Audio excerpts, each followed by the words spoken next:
Vai, ja ir miomas, ir nepieciešams uzreiz uz karstām pēdām veikt dzemdes izņemšanas operāciju?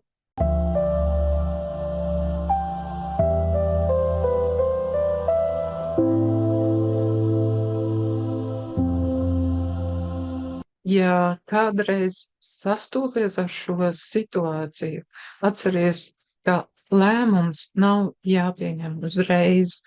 Es šodien gribu parunāt par sekām, par kurām konsultācijas laikā nepastāsta, bet kuras ir svarīgi zināt pirms pieņemt lēmumu, jo šī operācija ir neatgriezeniska. Pēc dzemdes izņemšanas atpakaļ ceļa vairs nav. Un svarīgi, es nesaku, ka operācija nav vajadzīga. Es saku, ka pirms tu bailēs piekrīti kaut kam neatgriezeniskam, tev ir tiesības pieņemt informētu lēmumu. Sāksim ar galveno. Miomas diagnoze automātiski nenozīmē operāciju. Miomas tiek iedalītas klasiski kā labdabīgi veidojumi, tas nav vēzis. To ir svarīgi saprast pašā sākumā, jo panikā un bailēs tiek pieņemti sliktākie lēmumi. Un vēl daudzas miomas nedod nekādus simptomus.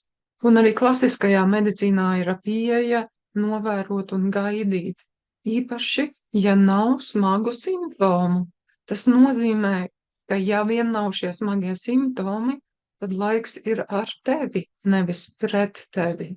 Un kas tiek vērots? Protams, regulārā ultrasonogrāfija, cik ātri aug vai notiek asiņošana, un vai ir spiediena sajūta, vai, piemēram, jau citi mehāniski traucējumi, kā, piemēram, aizcietējumi. Un, kad tu saņem šo iekšējo izpratni, ka laiks ir ar tevi, tas tev dod iespēju pieņemt lēmumu ar skaidru galvu, ne bailēs. Es gribu sākt ar sekām, ko klīnikā reti izstāsta. Un tieši šī ir daļa, kāpēc lēmums par šādu operāciju, par dzemdes izņemšanu, prasa laiku un sagatavošanos. Tātad par to, kas notiek pēc operācijas. Pirmām kārtām tiks ietekmēta seksuālā funkcija. Ja tiek izņemta dzemde, tad tā vairs nepiedalās orgasma funkcijā.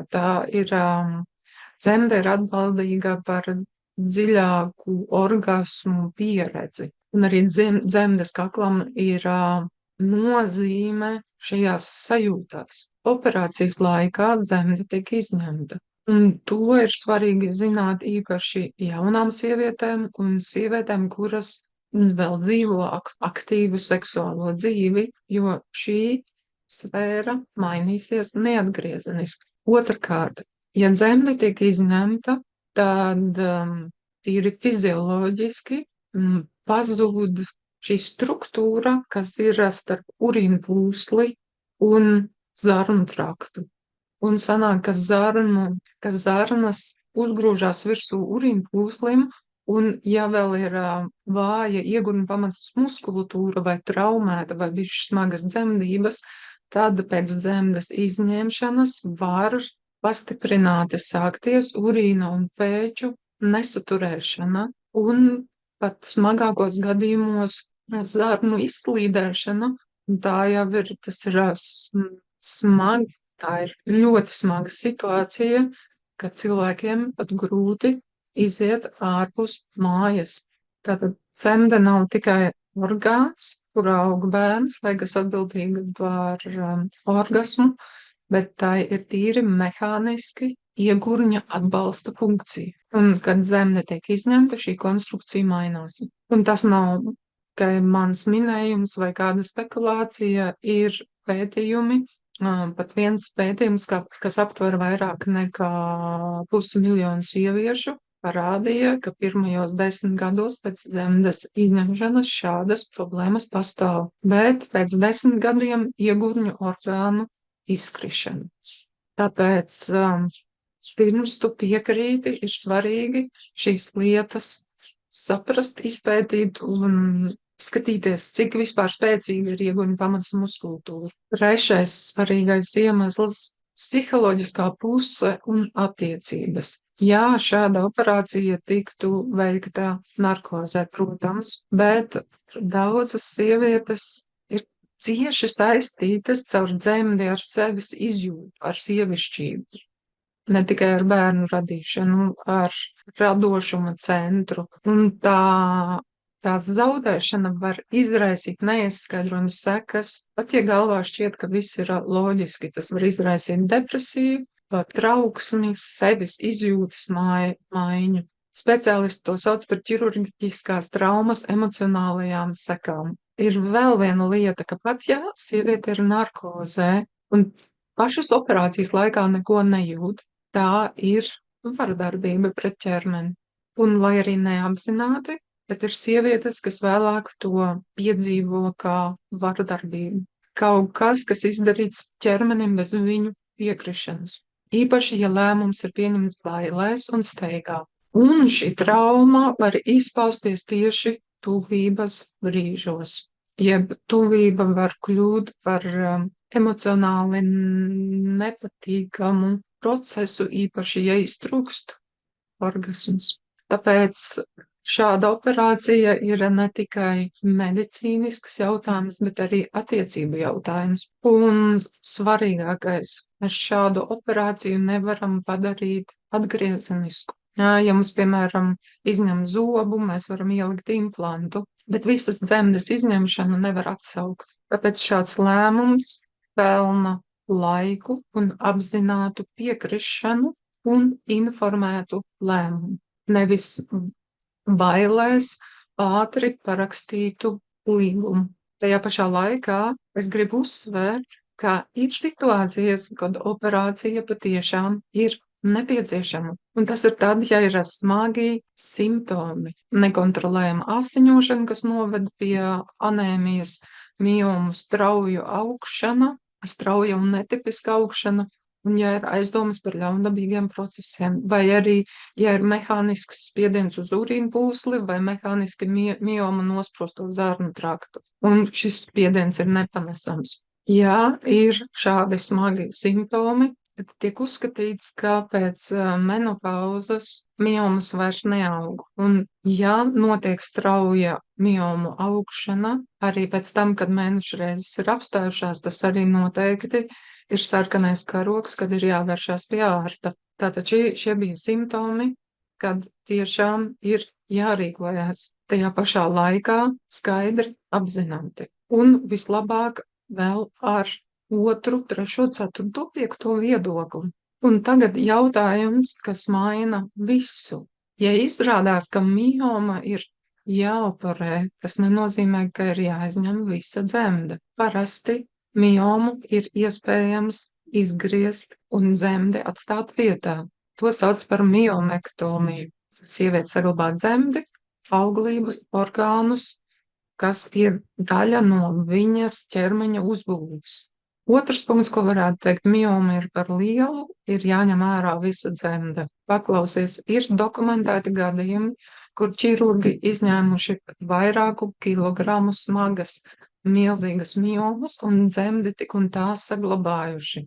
Es zem šī video ielikšu uz PubMed aprakstu par oficiālu šādu vienu gadījumu. Tāpēc pie lielām miomām ārsti vairāk tendējās izņemt dzemdi, jo ir problēmas ar lielāku asiņošanu. Un ārstam tas ir vienkāršāk.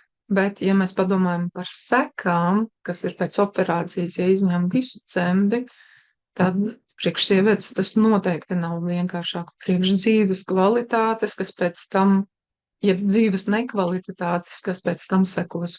Tāpēc, ja šīs lietas ar ārstu neizrunā, bieži ārsti seko vieglākajam ceļam un izņem visu dzemdi. Tāpēc izrunāt ar ārstu šo jautājumu, vai tā būs dzemdes, vai tik plānota dzemdes izņemšana vai miomas izņemšana. Un, ja ārsts saka, par lielu un nav skaidrs atbildes, tad ir vieta otrajam, trešajam, ceturtajam viedoklim. Vislabāk praksēs, kur aiz otras sienas nav operāciju zāle.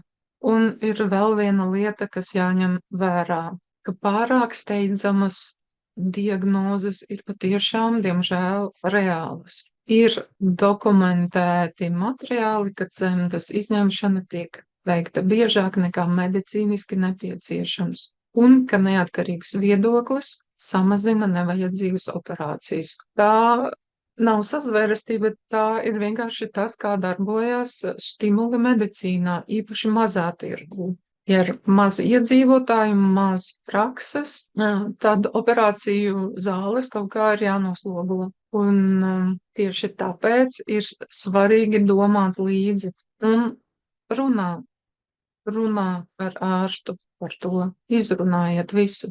Kāpēc izņemšana? Kāpēc tagad? Kāpēc visa dzemde? Kāpēc ne tikai mioma? Un vislabāk pie ārsta, pie ginekologa, kurš pats šo operāciju neveiks. Neprakstīja visus dokumentus tajā pašā dienā. Šādam lielam solim ir vajadzēta informēta piekrišana, nevis spiediens bailēs. Un tagad varbūt par to, kāpēc mioma aug. Galvenais dzinējspēks tiek uzskatīts estrogēna pārsvars. Miomas ir ļoti jūtīgas pret hormoniem.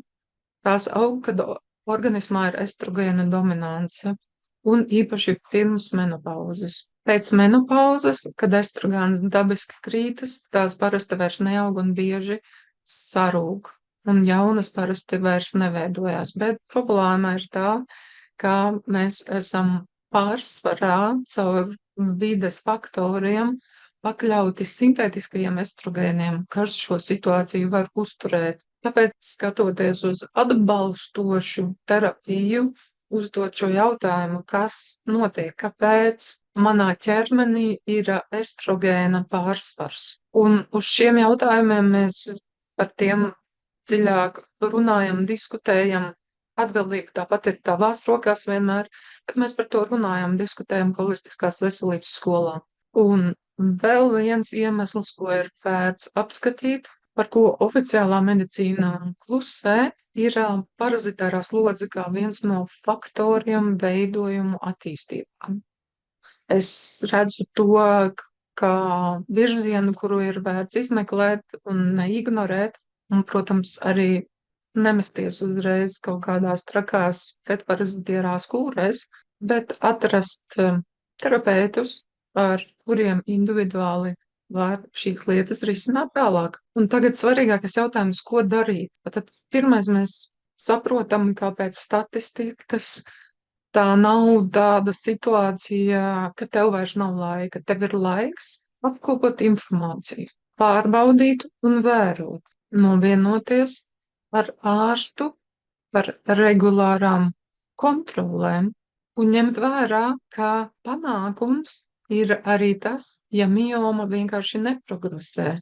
Liels panākums ir, ja mioma samazinās, bet jau laba, stabila situācija ir tā, ka miomas vienkārši nepalielinās. Un kamēr ir šāda stabila situācija, ir iespējams sevi atbalstīt ar dažādiem dabiskiem līdzekļiem, ar bioidentisko hormonu palīdzību, lai situācija būtu stabila un neeskalētu. Paralēli būtu vēl iekaisuma mazinoša ēdienkarte, tīrs ūdens un toksisko un estrogēnu atdarināšo toksīnu izslēgšana, ko mēs uzņemam no ikdienas. Tuvāk par to, ko var darīt, mēs diskutējam holistiskās veselības skolā. Ja ir interese, spied uz linku un pievienojies, un mēs varam turpināt šo diskusiju. Un man liekas, ka svarīgākais arī šajā visā ir jautājums par to, kā šādi lēmumi bieži tiek pieņemti bailēs un vienatnē.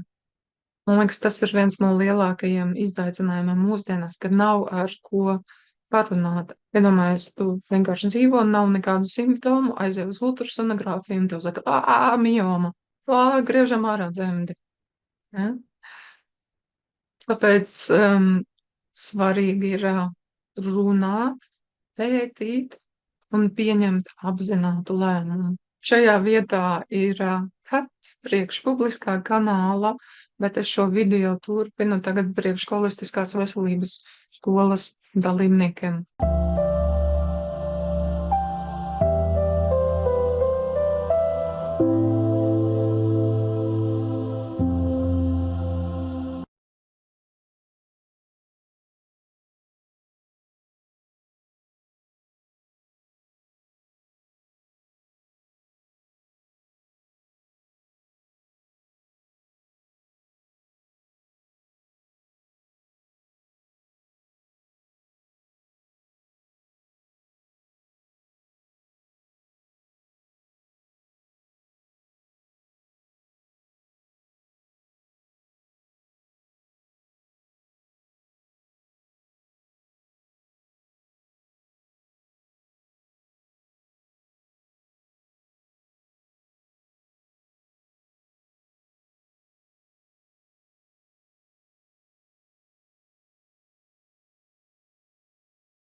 Tātad, skaidrs ir viens.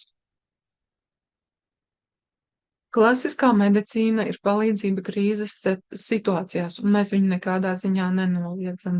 Bet mēs varam atbalstīt sevi pēc naturopātijas principiem, un tāpēc pirmais, ko mēs darām pie miomām, ir skatāmies, lai mēs neuzņemam ksenoekstrogēnus, un kura ir tā vieta, no kurienes mēs to uzņemam? No krāna ūdens, no šķidrumiem. Tāpēc no plasmasas. Jā, varētu teikt, kāpēc no krāna ūdens, tāpēc, ka jaunās paudzes trubas ir no plasmasas. Vai ar antimonu pārklājumiem. Tāpēc šeit patiesībā ir divas iespējas. Tīrs, viegls ūdens stikla pudelēs, bet arī šeit nāks mazliet klāt stikla pudeļu dezinfekcija, vai priekš manis liekas sakarīgākais variants ir reversā osmoze, un to kārtīgi pareizi lietot un regulāri mainīt filtrus.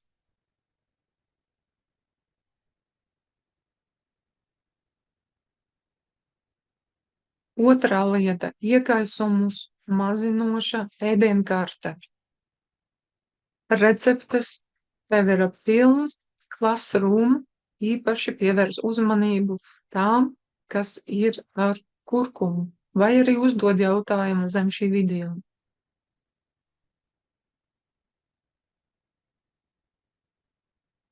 Tās ir divas lietas no ikdienas, kur mēs pat neņemam neko īpaši atsevišķi vēl klāt. Trešā lieta ir atbalstīt organismā progesterona ražošanu. Un tur man ir patiešām laba pieredze ar augu salikumu, kas atrodas Life Plus formulā. Un kā vienmēr šis sinerģiski sakārtotās formulas ir, kur vienā tabletē ir salikts, vienā preslingā ir salikts viss nepieciešamais progesteronam, iekaisuma mazināšana, magnīs un brīnišķīgs atbalsts estrogēna dominances mazināšanai. Ūdens pretiekaisuma ēdienkarte, augu atbalsts progesterona līmeņa izlīdzināšanai, iekaisuma mazināšanai. Un 4.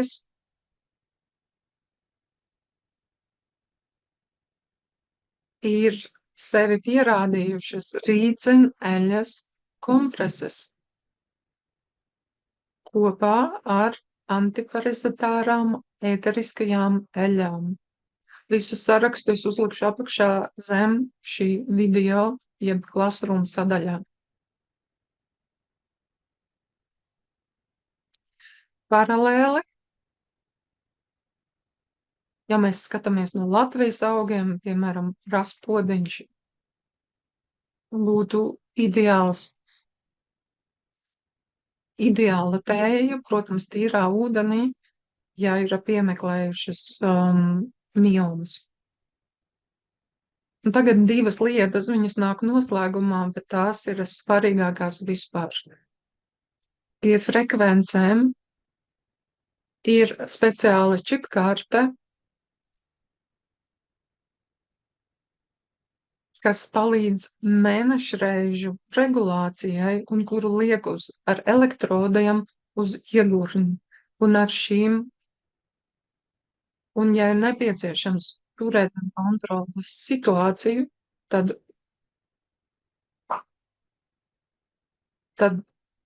šo čipkarti var laist cauri regulāri. Un kā pēdējo es pieminēšu miltu, bet angļu valodā ir šis teiciens last but not least, es gribētu teikt pēdējais un vissvarīgākais, kas var palīdzēt neeskalēt situācijai, ir biofotonu magnētiskā gaismas terapija ar miltu. Un vienkārši izmēģini vai nu vienreiz nedēļā pie terapeita, tagad Latvijā tādi ir un būs.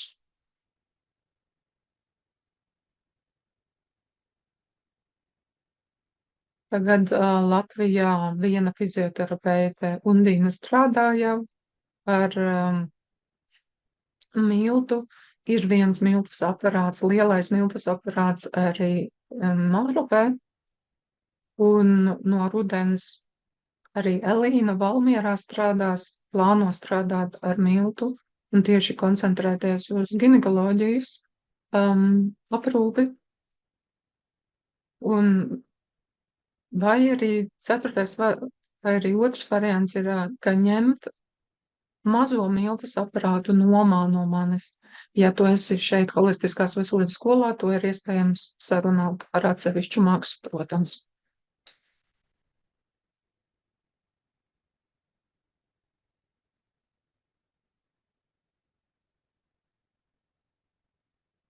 Un ir vērts pamēģināt. Un kā jau es iepriekš minēju, tas, ka ja situācija neeskalē, tas jau ir sasniegums. Bet ja tu uzliksi sev kā mērķi un šīs lietas konsekventi izmantosi, un es ieteiktu arī nesteigties, atstāja sev laiku, vismaz pusgadu, gadu, ideālā gadījumā gadu. Protams, ja nav šie simptomi, kas neļauj tev vairāk dzīvot, bet arī tad stāvēt uz to, tu gribi, lai tev izņem tikai miomu, nevis izrauj ārā visu dzemdi. Tātad visi šie te soļi, un šeit es lielāko potenciālu redzu patiešām miltas terapijai pie situācijas stabilizēšanas. Es nedrīkstu, un to arī nedrīkst neviens teikt, ka miomas pazūd kā nebijušas, bet turēt situāciju stabilu. Jā, es uzskaitīšu vēl vienreiz visas šīs lietas: milta, specifiskas frekvences, vitālās vielas, šī viena konkrētā formula plus omega-3, protams, un augstāk dozēta pirmajā momentā rīceneļu kompresas ar ēteriskām eļām, pretiekaisuma ēdienkarte un mīļie, labs ūdens. Es tieši šodien atkal klausījos kādu runātāju, kurš tikko runājis ar kādu cilvēku, kurš dalījās rīlu un stāstīja, ka bijis pie ārsta, un ārsts teica, ka viņš nesaprot, kāpēc mūsdienās cilvēki, katrs otrais, trešais ir tik šausmīgā biespienā un nogurumā, un viņš izvirzīja teoriju, ka tas ir dēļ ķīmijtrasēm, bet saprotiet, ka ķīmijtrases ir mūsu dzeramajā ūdenī. Un, protams, ka valsts un notekūdeņi ir, un pazemes ūdeņi ir tik ļoti jau piesārņoti, ka pilsētām vajadzētu vienkārši uzlikt vienu milzīgu atgriezeniskās osmozes filtru, lai to atrisinātu. Starp citu, teorētiski tas ir arī iespējams, bet galu beigās mēs kā vidusšķira vienkārši esam katrs atbildīgi par to, lai pa krānu tecētu labs ūdens. Tātad mēs rūpējamies par to, lai tas tiktu attīrīts, pirms tas nonāk saskarē ar katliem, krūzītēm un visu, ko mēs lietojam ikdienā. Un ja mēs šo jautājumu atrisinām, šī gadījumā pie miomām mēs atrisinātu šo ksenoekstrogēnu palielināšanos mūsu ķermenī, mēs atrisinām vienlaicīgi tik daudz citas lietas. Es ceru, ka tas tev palīdz, nodar, ja tu gribi iet dziļāk iekšā un individuāli, tu vari pieteikties uz maksas pavadību un konsultāciju, bet galvenos pieturas punktus es ceru, ka es tev esmu iedavusi, un es ceru, ka tas tev noderēs, jo vēlreiz dzemde ir saistīta ar sievietes identitāti, ar attiecībām un sargā sevi. Un uzdod jautājumus, kas tev vēl ir palikuši pēc šī video.